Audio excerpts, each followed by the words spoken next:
The night sky, the dark blanket above our heads adorned with shining stars extending as far as the eye can see.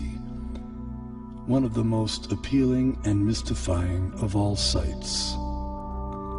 The beauty and the majesty of the universe have inspired awe and reverence in the best brains throughout history.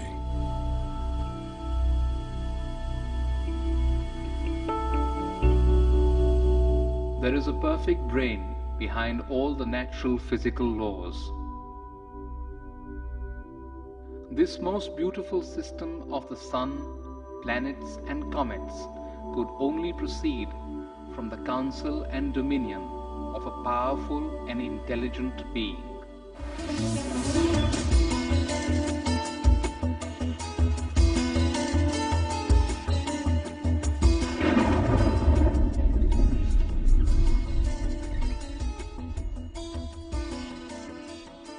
Please describe the symptoms of this manifest world. What is its background? How is it created? How is it conserved? And under whose control is all this being done? Many millennia ago, an advanced civilization revealed the mystery of the origin and nature of the cosmos. The term Vedic refers to the civilization of ancient India. Angkor Wat, the world's largest temple complex, with walls nearly 1/2 mile on each side, was built between 1112 and 1150 AD in Cambodia. Astronomy and Vedic cosmology are inseparably entwined at Angkor Wat. The central towers represent Mount Meru, the cosmic axial mountain. The 5 internested rectangular outer walls and moats indicate chains of mountains enclosing the world and the cosmic oceans beyond. Science Journal noted that Angkor Wat had encoded precise calendrical, historical, and cosmological themes into the architectural plan for the temple. As many as 18 astronomical alignments have been identified within its walls. Rarely in history has any culture given rise to a structure that so elaborately and expansively incorporates its concept of the cosmos. Similar integration of cosmology and architecture is seen in the massive Indonesian temple at Borobudur. The temple was laid out using the ancient method of Vastu Purusha Mandala. This square diagram harmonizes architecture with the annual movements of the celestial realm. The temple was constructed sometime around 775 AD.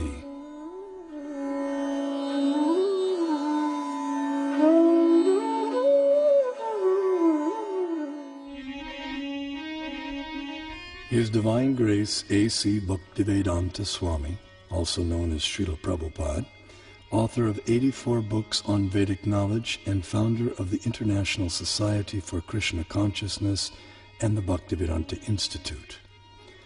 He desired to erect the world's largest planetarium depicting Vedic cosmology through modern technology.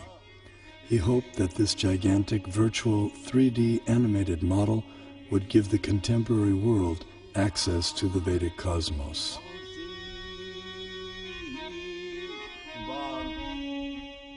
The Temple of Vedic Planetarium, we shall show the Vedic conception of planetary system within this material world and above the material world. Vishwanandana Swami, a prominent scholar of Vedic cosmology in the line of Shripad Madhvacharya, feels that the planetarium will expand the horizons of modern cosmological knowledge. We have a lot of information about this universe in our Vedic and Puranic scriptures.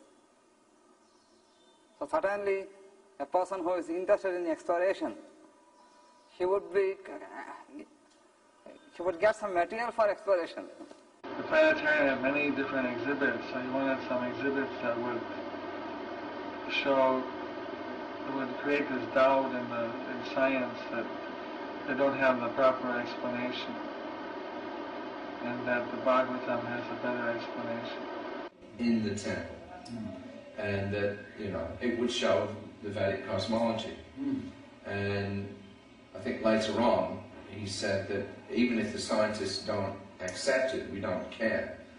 You know, we just show what's in the Bhagavatam. We don't care whether people accept it or not, but we should just show it. In a letter to Bhakti Swarup Damodar Swami, Srila Prabhupada delineated 4 phenomena to be explained in the planetarium. Explain the passing seasons, the eclipses and the phases of the moon, and the passing of day and night, etc. Then it will be a very powerful propaganda. The literature of that period contains a wealth of cosmological knowledge encoded in Sanskrit, arguably the world's oldest language. This knowledge has the potential to enrich our understanding of the cosmos we live in.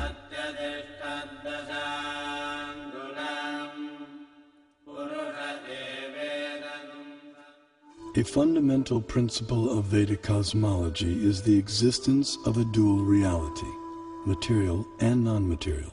Here we see the non-material sky filled with innumerable planets of permanent stature. Among these, the topmost planet, Goloka, is shaped like a lotus flower, and it is here that the super-intelligent designer of the cosmos, Sri Krishna, resides with his associates. Although knowledge of the non-material realm remains beyond ordinary perception, the Vedic knowledge of the material cosmos has been recognized as extraordinary by many eminent Western thinkers. As in Hindu mythology, it is a continual dance of creation and destruction involving the whole cosmos, the basis of all existence and of all natural phenomena. Long before it became a scientific aspiration to estimate the age of the earth, many elaborate systems of the world chronology had been devised by the sages of antiquity. The most remarkable of these occult timescales is that of the ancient Hindus. Indian cosmologists, the first to estimate the age of the earth at more than 4 billion years, they came closest to the modern ideas of atomism, quantum physics. To the philosophers of India, however, relativity is no new discovery, just as the concept of light years is no matter for astonishment to people used to thinking of time in millions of kalpas. A kalpa is about 4,320,000 years. The Hindu religion is the only one of the world's great faiths dedicated to the idea that the cosmos itself undergoes an immense, indeed an infinite, number of deaths and rebirths. Thus, the Vedic literatures answer the question whether the cosmos always existed or it had a beginning. The temporal arena of repeated universal creations and destructions exists in a corner of the non-material sky.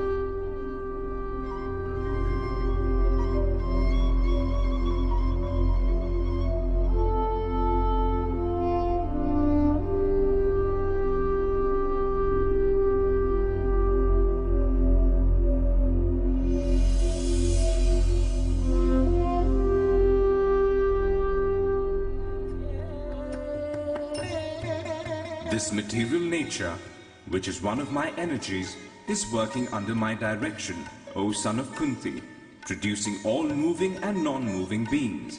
Under its rule, this manifestation is created and annihilated again and again. The only religion in which the timescales correspond, no doubt by accident, to those of modern scientific cosmology. Its cycles run from our ordinary day and night to a day and night of Brahma. 8.64 billion years long, longer than the age of the Earth or the Sun, and about half the time since the Big Bang. And there are much longer time scales still. The material universe works on the principle of relative time. As such, a day of Brahma equals 8.64 billion years by earthly calculation.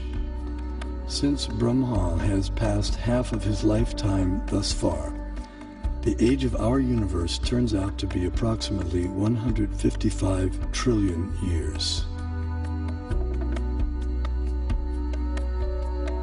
After another Brahma century, he stirs, recomposes himself, and begins again to dream the great cosmic lotus dream. Here we behold a form of the superintelligent being Vishnu, reclining in mystic slumber amid the causal ocean.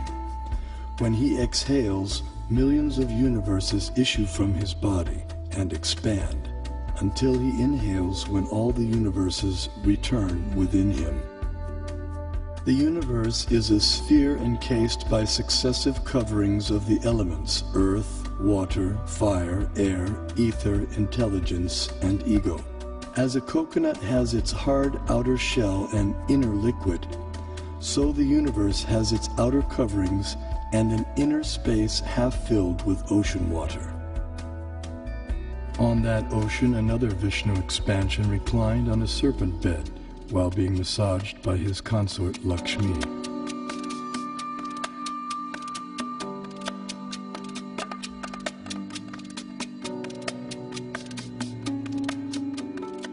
From his navel arose a lotus on which Brahma was born.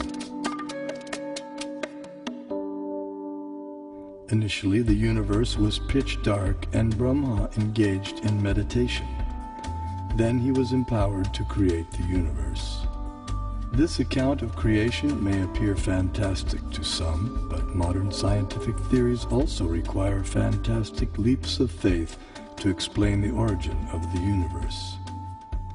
This is evident from the words of eminent physicist Stephen Hawking. Either we have failed to see 99% of the universe, or we are wrong about how the universe began. Vedic cosmology explains that the universe is made up of 14 vertically arranged planetary systems, or lokas. Each system resembles a galaxy and comprises stars, planets, and other celestial bodies. The topmost planetary system is Satyaloka, the abode of Brahma, which is at a height of 1.87 billion miles above Earth. Below this Satyaloka planetary system is the Tapaloka planetary system, the abode of the ascetics, which is at a height of nearly 1 billion miles above the Earth. Here the ascetics live in a solitary, serene environment conducive for yoga and meditation on transcendence. Their disciplined life of joyous austerity prepares them for returning back to the non-material world.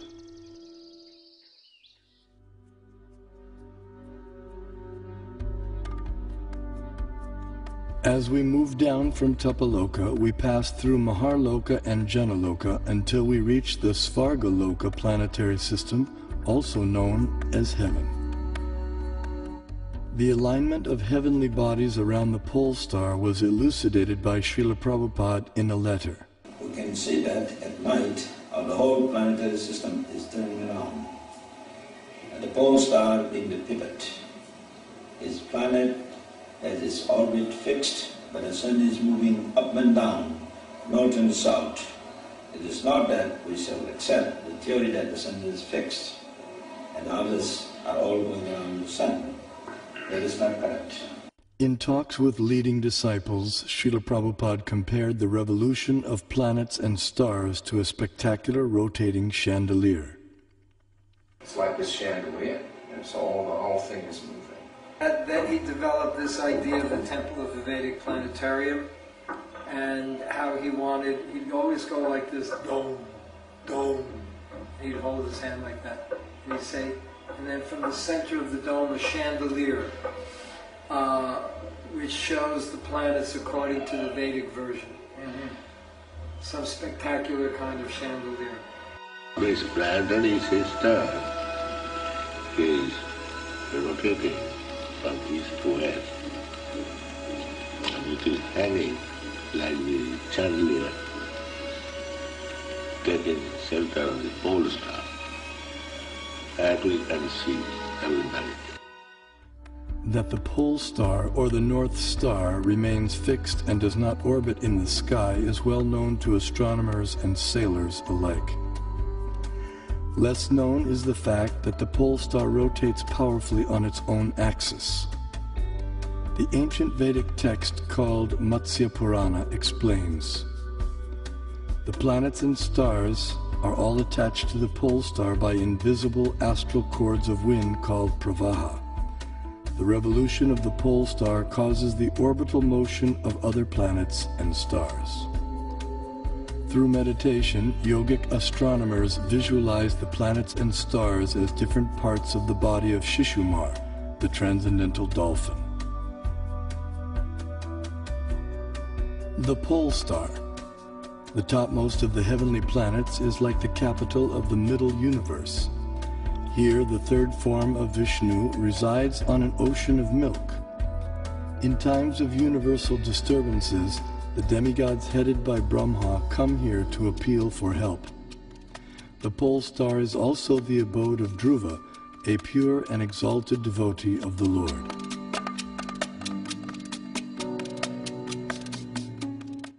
Now let's look at the workings of our solar system.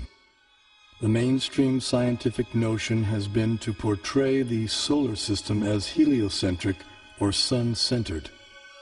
In the Vedic geocentric model, the sun, planets, and constellations revolve around the Earth in an approximately 24-hour period.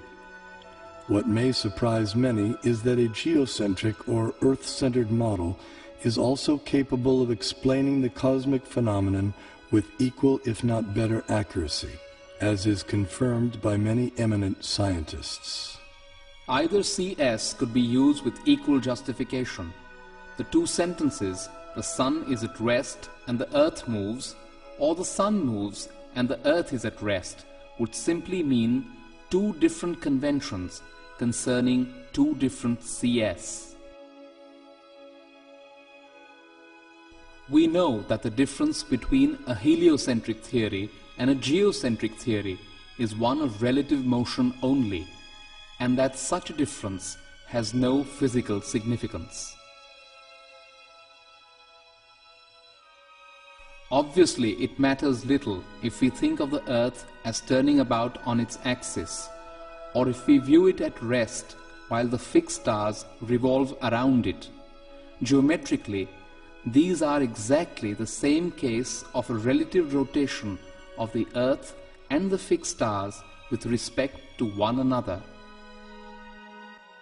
Although the heliocentric model has been widely propagated, it has never been proven. There is no planetary observation by which we on Earth can prove that the Earth is moving in an orbit around the Sun. Mathematically, there is nothing wrong in this system because we are observing from the Earth, and it is the relative motion that really matters. So if you assume that the Sun goes around the Earth, there is nothing wrong because it's a question of relative motion. The Vedas give amazing information about the Sun. Do you know what energy runs the Sun? Is it nuclear fusion? Is it volcanic energy? The Vedas say it is water. Yes, water. The sun evaporates water from all over the creation and uses it as fuel, just as lightning uses moisture. Modern science knows that sunlight contains many types of rays, such as ultraviolet, infrared, gamma rays, X-rays, etc. The Vedas describe that sunlight contains 100,000 different types of rays, each possessing specific subtle properties. Just as in a house, electricity regulates coolness, heat, light, sound, etc., so the sun's rays control heat and cold, day and night, summer and winter, darkness and light throughout the universe. The Vedic geocentric model explains how the sun moves around the pole star situated vertically above Earth's north pole. As the sun goes around the Earth globe, we experience day and night.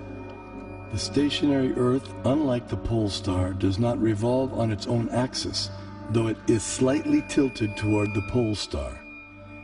During summer in the northern hemisphere, the North Pole experiences 6 months of daylight. Conversely, during summer in the southern hemisphere, the South Pole experiences 6 months of daylight. These 6-month periods correspond to a day and night for the demigods living in the heavenly planetary system. Vedic cosmology accounts for this phenomena by the vertical motion of the sun, technically called Uttarayana and Dakshinayana. The sun moves upward on an incline for half a year and then downward for the next half. This motion produces 2 effects on Earth, namely the changing of the seasons and the varying durations of day and night. Ordinary vision sees the sun to be a mere globe of fire. However, celestial vision reveals a personality residing over the sun.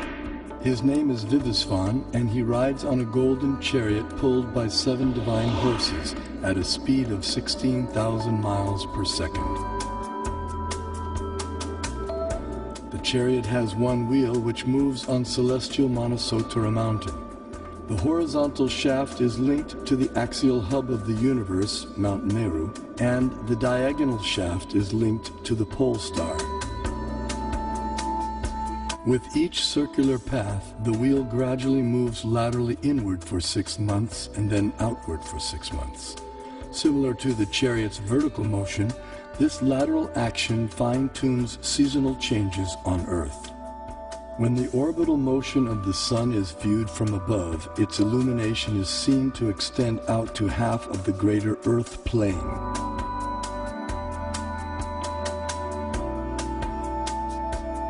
During its orbit, the sun passes over the 4 cities situated in the 4 cardinal directions. The city over which the sun is passing experiences noon, and the city in the opposite direction experiences midnight. The 2 other cities experience sunrise and sunset. The zodiac is a conceptual celestial plate encompassing the entire sky. Like the face of a clock, the zodiac is divided into 12 divisions of 30 degrees each, called signs of the zodiac, or rashis. Each named according to the constellation of stars residing within them. These signs serve as a set of reference markers for measuring the movements of the moon, sun, and the planets. The zodiac completes 1 clockwise revolution of 360 degrees in every 24-hour period. The moon travels through the zodiac, but due to its slower angular velocity, it completes only about 347 degrees in 24 hours, falling behind by about 13 degrees. The day after the new moon day, we see 1 moon phase. The next day, the moon again completes 347 degrees, and we see the moon in its 2nd phase.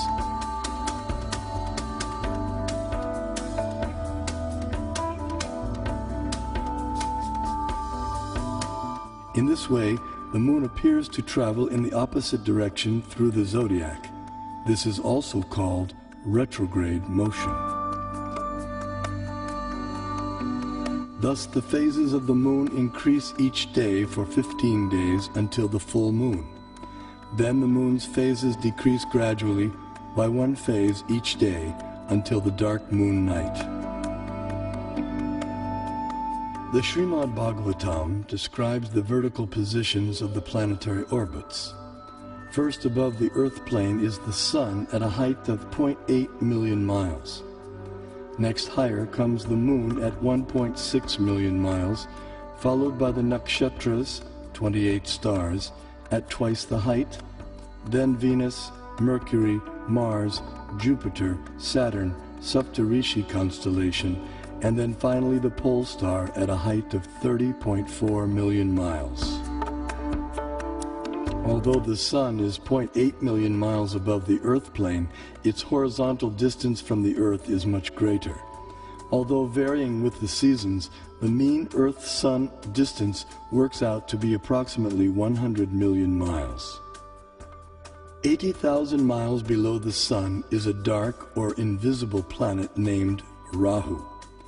When this planet comes between Earth and the Sun on the new moon day, or Amavasya, while the moon is in the same conjunction or straight line, a solar eclipse takes place. The eclipse is full for those on Earth who are situated in line with the conjunction, while others may see it partially. Similarly, when Rahu comes between the Earth and the Moon on the full moon day, or Purnima, while the Sun is in the same conjunction, a lunar eclipse takes place. This is seen by anyone on Earth who can see the Moon. The eclipse is either full or partial depending on the movement of Rahu. At least 5,000 years ago, the Vedas were able to predict eclipses precisely. This science is still used today with the same extraordinary accuracy. Science is defined as systematized knowledge of things around us. So if we prove that Vedic cosmology is systematized knowledge, that would prove, in other words, scientific nature of Vedic cosmology. Modern cosmic science is only a few centuries old, whereas our Vedic cosmology is several thousands of years old. So the modern science certainly cannot be a base for ancient Vedic cosmology. Vedic cosmology presented from the Vaishnava point of view and as based on the Vedas will find appreciation by real scientists because it has its own scientific basis. Science has always changed. Over the centuries, one theory after the other has come and replaced the former theory. And what is prevalent, everyone has accepted. But Vedanta doesn't change. Do you say that these modern scientists have found out everything in this universe? They have not explored all the possibilities in the field of cosmology. Only they have explored to some extent. They have seen through this Nalika Yantra or the telescopes and microscopes, etc., which are having their own limitations. And people getting the information through limited devices, can they say they know everything? I don't agree with this particular point at all. Kepler put Sun at a distance of 30 million miles from Earth, but the modern scientists placed the same Earth at a distance of 93 million miles. In 1930, Pluto came into existence. 2006, it vanished. To realize the vision of the Vedic planetarium, Srila Prabhupada wanted a diagram depicting the structure of the universe. To this end, he engaged devotees and artists in drawing maps according to Srimad Bhagavatam. Those three, and I was doing maps. We had some big pieces of paper, and then after this, I was there for discussions, and we'd take some notes, and then try to make these maps. They were present sometimes while I was making the maps. Other times I would make the maps on my own. And I only think there were about 3 or 4 maps of Bhumandala. But, so I made this one big map. One of the maps was the concentric overview of Bhumandala. Simultaneously, Srila Prabhupada sent out leading students to find a competent Vedic astronomer. After extensive searching throughout India, finally on April 30th, 1977, a reputed South Indian Pandit was brought to Bombay, India to meet Srila Prabhupada. In the 5th canto, there is a description of the planetary system. Yes. So we want a diagram to kindly help us. This planetary system is hanging. Yes. Urdhvanula Dosaka. Same thing is explained in the Srimad Bhagavatam. But how it is hanging and where a different situation of the planets and plateaus and hills. So, as far as the book is concerned, kindly make a diagram so that we shall exhibit. Because I'm not able to prepare the diagram, some other things. And during that summer of 77, Prabhupada had a lot of meetings with him and Tamal Krishna Maharaj to discuss how to do this Vedic planetarium. And they actually sent people out, they tried to get people from South India. There was a lot of effort that was made, to try to get a good concept of how to present it. But they couldn't find anybody who was able to do it, at least not to Prabhupada's satisfaction. So it was one of the things that Prabhupada left with us. Srila Prabhupada's desire for the diagram was not to go unfulfilled. That elusive map was discovered by Srila Prabhupada's disciples at the holy village of Melakote, some 50 kilometers north of Mysore, Karnataka in India. This diagram accurately depicted the entire cosmology of Srimad Bhagavatam in an ingenious yet simple rendering. The person through whom it was revealed to the world was the 19th century scholar saint Tiruvenkata Ramanuja G.R. Swami. Born in Sri Perumbudur, Tamil Nadu, Tiruvenkata Swami went on to become an acharya or spiritual leader in the preceptorial line known as the Sri Sampradaya.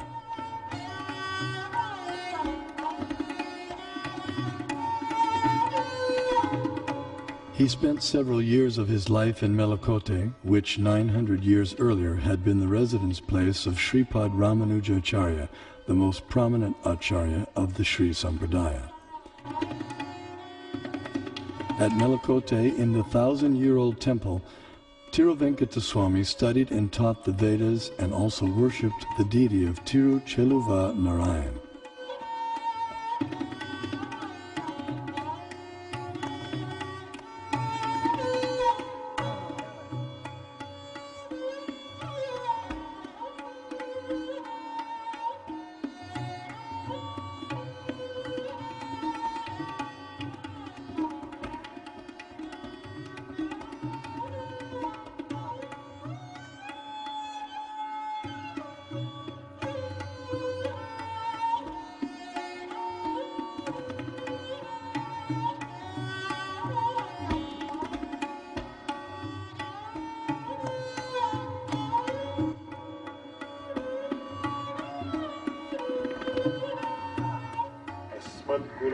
भगवतोऽस्य दयैकसिन्धोः रामानुजस्य चरणौ शरणं प्रपद्ये. One day, while studying the Mahabharata, a 5,000-year-old epic of ancient India, he came across some intriguing verses. In the 5th chapter of Jambukanda, Bhishma Parva of Mahabharata, it is said, Sudarshanam pravakshami dvipastu gurunandana parimandalo maharaja dvipoyam chakra samstita yato hi purusha pashyet darshanam mukamatmana evam sudarshana dvipo drishyate chandramandale dviramshe pippalastatra dviramshe cha saso mahan sarvaushadhi samavayes sarvata parivarita. This Bharat Khanda is called Sudarshana Dvip, since it looks beautiful to the eyes of the onlookers. Being circular, it looks like the disk of the Lord, and it is attached to cyclic time in the form of a disk presided over by Lord Sudarshana. Bharat Khanda is in the form of a globe, since all of its 4 corners are rounded like the bale fruit. When viewed from the moon, half of Bharat Khanda appears like the rabbit and a small peepal leaf, while the other half appears in the form of a big peepal leaf, with all of them surrounded by varieties of vegetation. Pondering the verses, he became perplexed. What on earth can a rabbit and peepal leaves have to do with geography or cosmography? As he sought to understand their meaning, he contemplated, meditated, and prayed.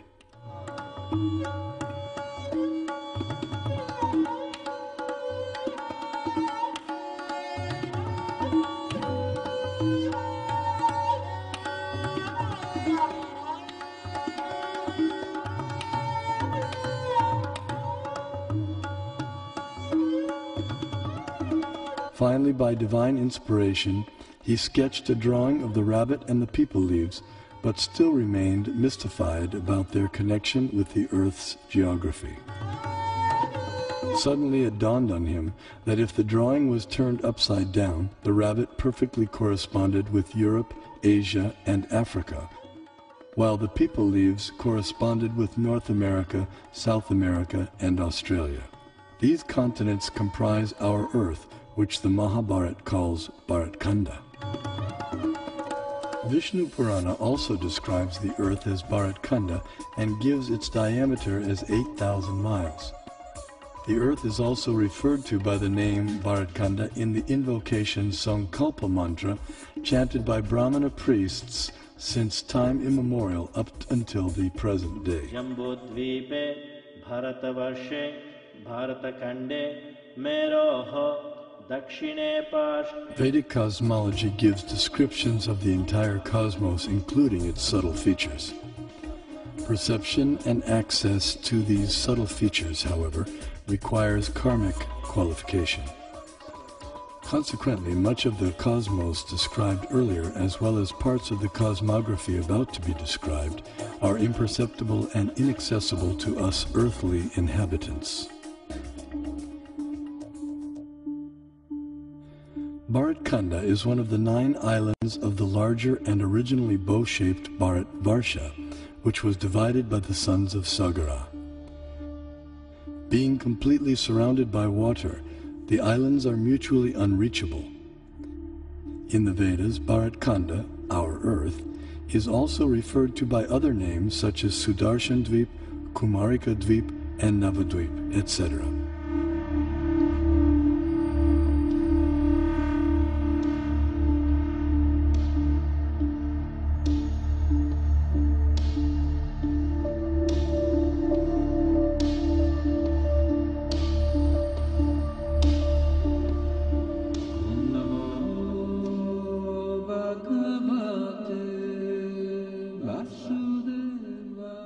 In Bharatvarsha, the famous mountains known as the Himalayas are tall and immovable.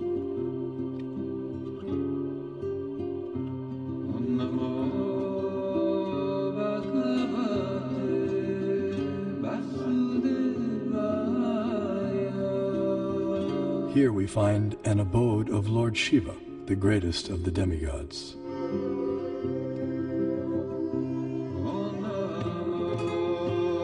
In the center of Jambudvip stands the most extraordinary divine golden mountain called Meru. Meru is shaped like an inverted cone, and it is the sporting place for the demigods. Around Meru are many supporting mountains called Kesara. Jambudvipa is 0.8 million miles in diameter and is surrounded by the saltwater ocean of the same width. On top of Mount Meru is a resort of Brahma called Manovati. The famous celestial river Ganges descends to the center of Manovati and then flows out into 4 directions. Surrounding Manovati in the 8 directions are the resort cities of the chief demigods. One of these cities is Amaravati, the resort of Indra, king of heaven. King Indra lives here in majestic opulence, attended to by musicians, dancers, and reciters. This is what you call as Brahmasadana, the place of the palace. Knowledge of Meru and the cosmography of the greater Earth has been preserved and taught carefully by learned scholars in the preceptorial line known as the Madhva Sampradaya.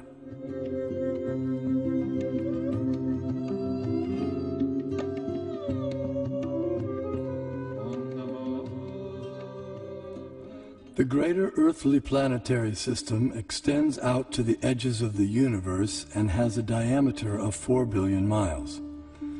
Known as Bhumandala, shaped like a lotus flower, it has 7 concentric islands and oceans with Mount Meru as its pericarp.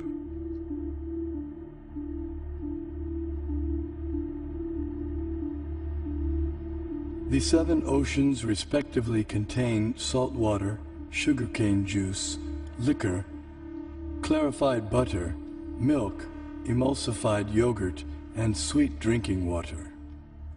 Sometimes Vedic cosmology is misconstrued as portraying the Earth to be a flat disk.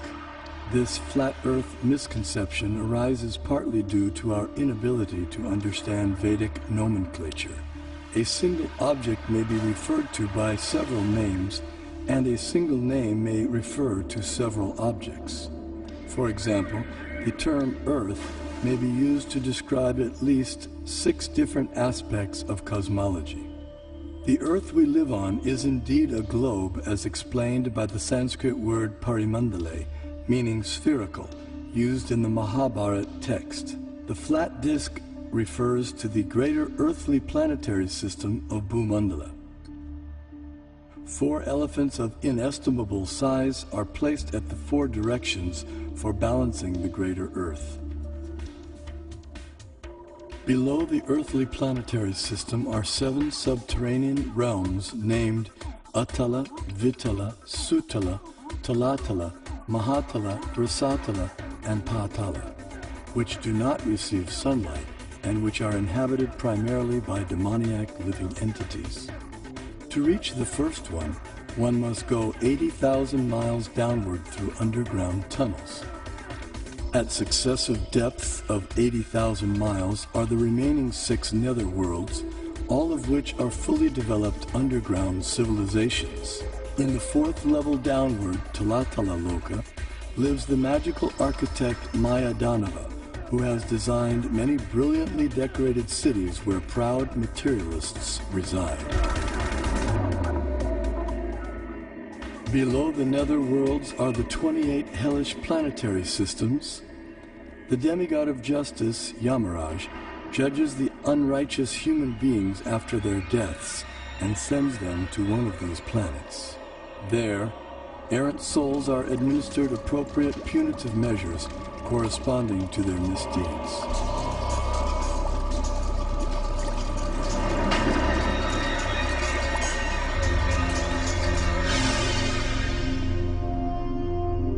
The earthly and subterranean planetary systems rest upon one of the hoods of the gigantic divine serpent, Shesha. Shesha in turn is held up by the colossal transcendental tortoise, Kurma. And Kurma resides in the ocean that fills half the universe.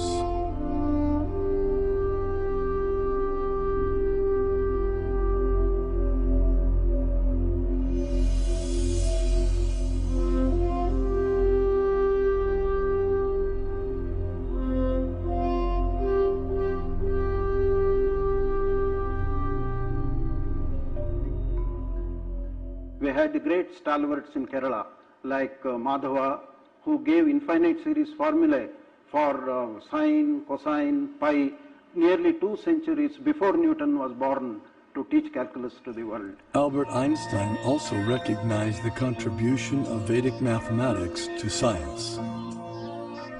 We owe a lot to the Indians who taught us how to count, without which no worthwhile discovery could have been made.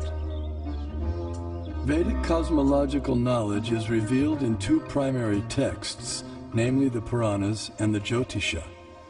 Among the Jyotisha texts, the Surya Siddhanta is prominent and gives precise mathematical formulae for calculating planetary motions.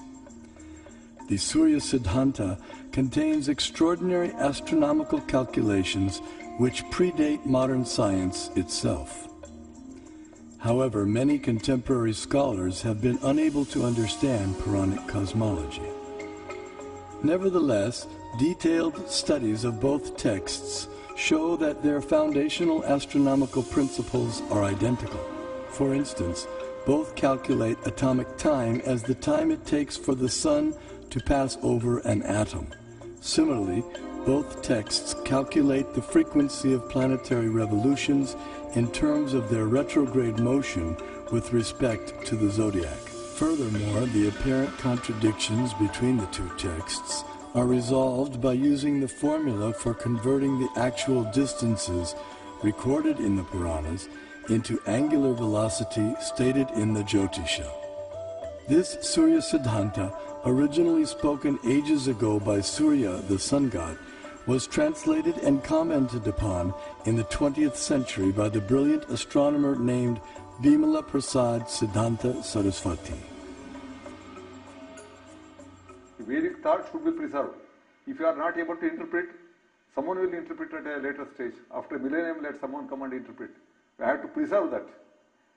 The Vedic thought, Vedic knowledge has to flow from generation to generation. I feel that there should be a planetarium strictly according to Vedic cosmology, and once the planetarium is constructed, probably at least we'll give a chance to those people to comment upon it and to discard it or to accept it, etc. Vedic planetarium apparently appears to be different from the ideas of the modern scientists. But what is more important is whether Vedic planetarium idea by itself is scientific. If it is scientific, the modern scientists will have to revise their ideas about their own planetarium. That is, planetary is required on all these things. Give you a vast knowledge of the universe and so on for so many people.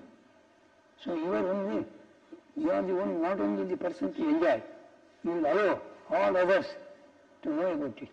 So that is really a commendable work and has to be done. If you construct a planetarium, according to our Bhagavatam, so a Westerner who is wise and who is after discovery, certainly he will be interested in this.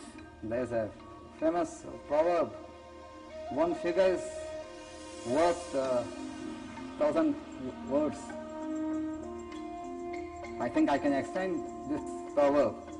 One model is worth 1,000 figures. Even if you put a number of figures, you will not get the correct picture. So if you construct a three-dimensional model, certainly you can perceive things better. Albert Brush Ford, the great-grandson of automobile magnate Henry Ford, speaks about how he became involved with the Vedic planetarium. I was in Detroit in 1976. We had purchased the Bhaktivedanta Cultural Center and had spent a year getting it fixed up, and Prabhupada came for a visit. And so it was his first visit there, and he was entertaining some guests up in his room at the Cultural Center. And he was explaining to them about the Vedic planetarium. And so after he talked to them for a while, he turned to me and he said, so how do you like this idea about Vedic planetarium? And I said, that's a very nice idea, so because it sounded like a very interesting idea. And so he said, kind of half jokingly, okay, you can help finance. You know, and then we all laughed, myself and some of the other devotees had a good laugh. And just at that moment, someone took a picture. So I had, at home, I have that picture sitting on my desk. So at that moment, Prabhupada planted the seed that I should be involved in helping finance the Temple of Vedic Planetarium. So 30 years later, here I am.